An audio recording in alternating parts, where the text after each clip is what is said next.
Well, good morning, everyone. Welcome to this Corporate Services Committee this Wednesday, February the 11th. I'd like to call the meeting to order, and I'm going to ask the clerk to conduct a roll call. Thank you, Chair. Councillor Bateman. Councillor Campion.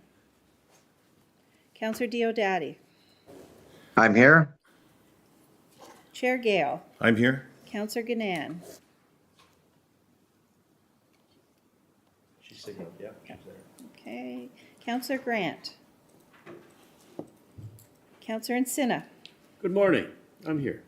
Councillor Olson. Present. Councillor Redicott. Councillor Secord. I am present. Councillor Cisco. Councillor Whalen. Councillor Zalepa. I'm here, thank you. I see Councillor Redicott now. We also have regrets from Councillors Height, and we also have Councillor Seaborn and Councillor Sorrento joining us today. That's great. Thank you very much. I am going to read the land acknowledgement statement this morning. Niagara region is situated on treaty land. This land is steeped in the rich history of the First Nations, such as the Hattawandrock, the Haudenosaunee, and the Anishinaabe, including the Mississaugas of the Credit First Nation. There are many First Nations, Métis, and Inuit from across Turtle Island that live and work in Niagara today. The regional municipality of Niagara stands with all Indigenous peoples, past and present, in promoting the wise stewardship of the lands on which we live.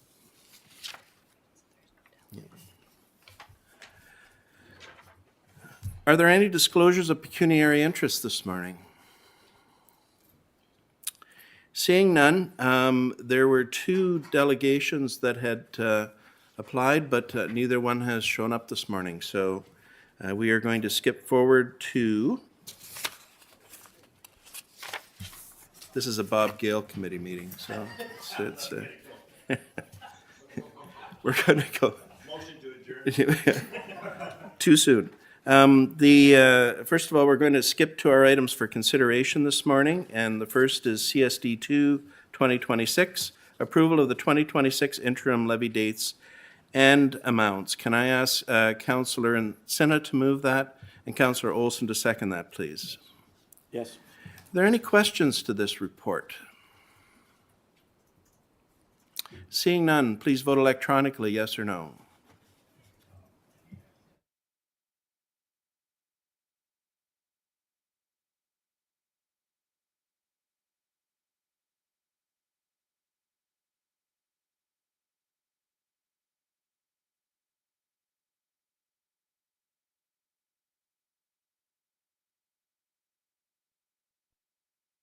And that is carried.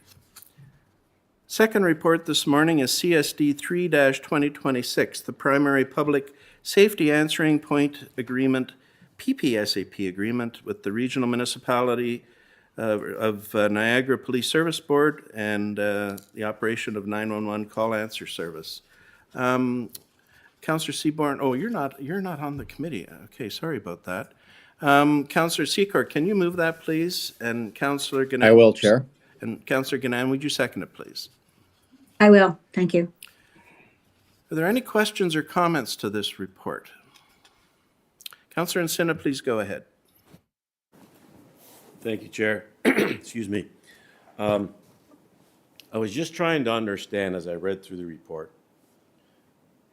We have the new NG 911 system. Did the region pay for that?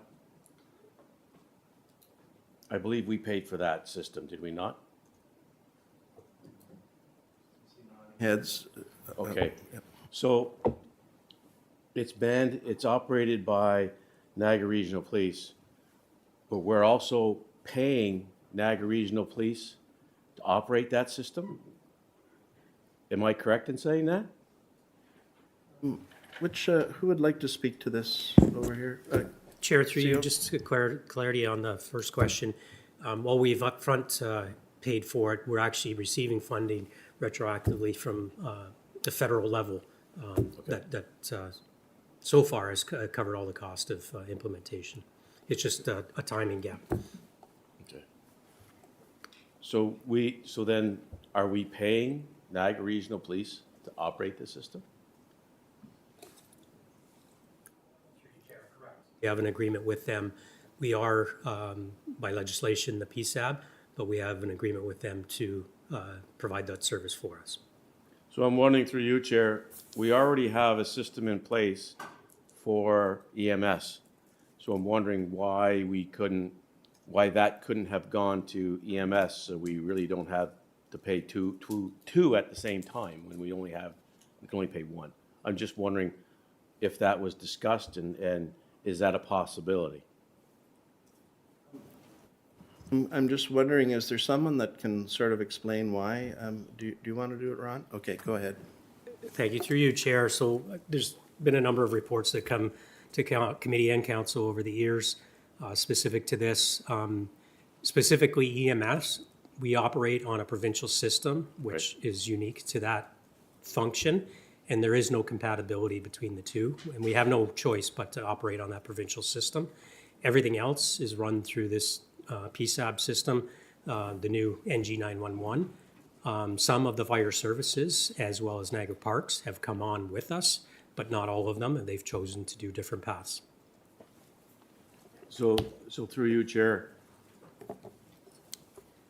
is it the Niagara Regional, they have dispatchers, I take it it's the dispatchers that are going to be implementing this NG 911.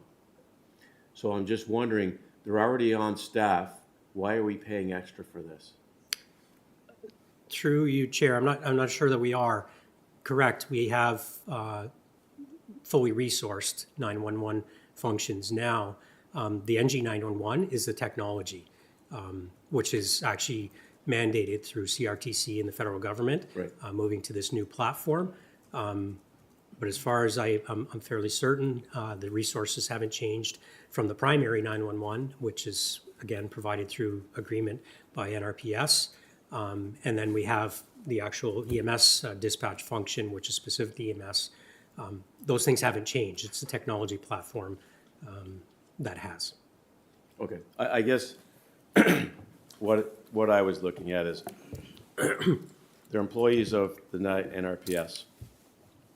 And are we, to me, by paying, if we're going to be, we're in a contract with them, we're subsidizing that staff that the NRPS have. Is that correct?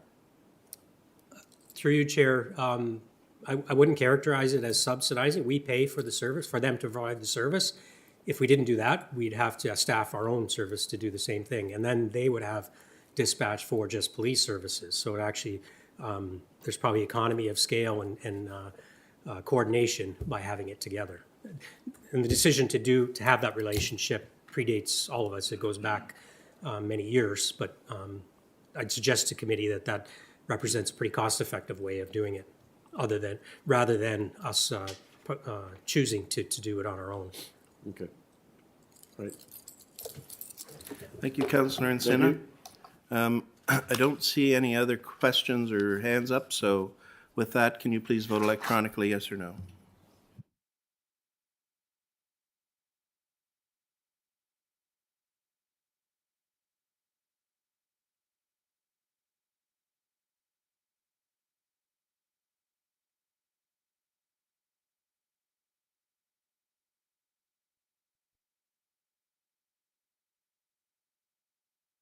And that is carried.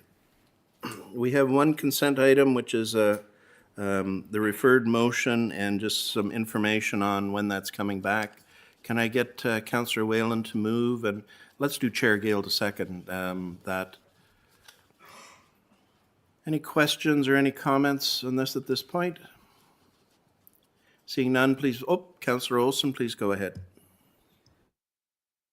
Thank you, Chair. I have a couple of questions about this, and I believe they probably have to do with collective agreement. I'm just wondering if I could have if I could ask that question, or? I don't think so. This is essentially a report saying that we're going to be dealing with this next month, so I'm not sure that that's in order at this point. Thank you, Chair. I'll go along with that, then. Thank you. Great, thank you. Councillor Redekop, please go ahead. Yeah, thank you, Chair. Just some logistical issues here. we don't have a definition yet of non-essential, so how can this be implemented immediately? Is there some thought on that?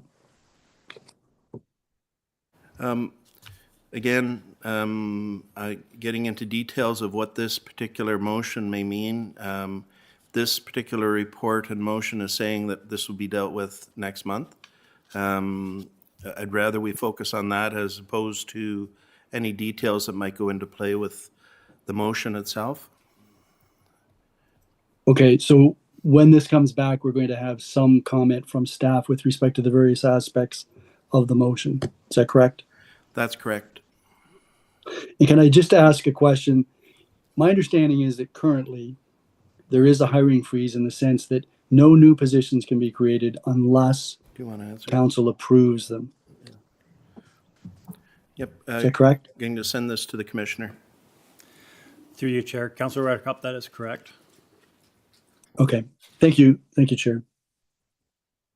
Thank you. I don't see any other persons on the speakers list, so with that, please vote electronically, yes or no.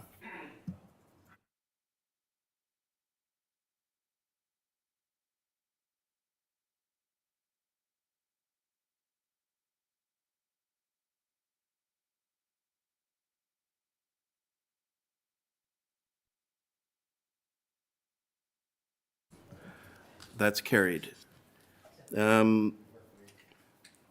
That takes us to other business. Is there any other business this morning? I don't see any.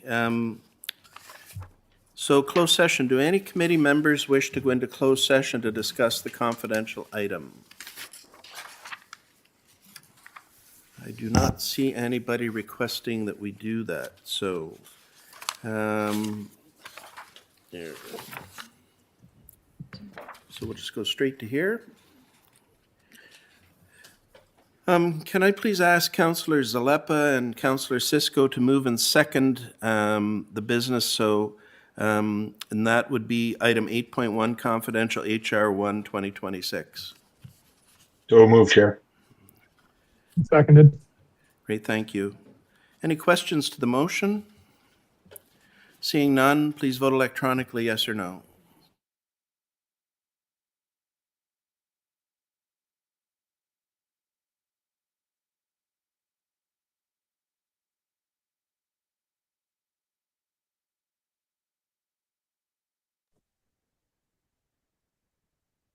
And that is carried. Wow, amazingly efficient meeting, guys. The next meeting will be held Wednesday, March the 11th, 2026 at 9:30 a.m. in the council chambers. And with that, I now declare this meeting adjourned. Have a great day, everyone. Good meeting, Chair.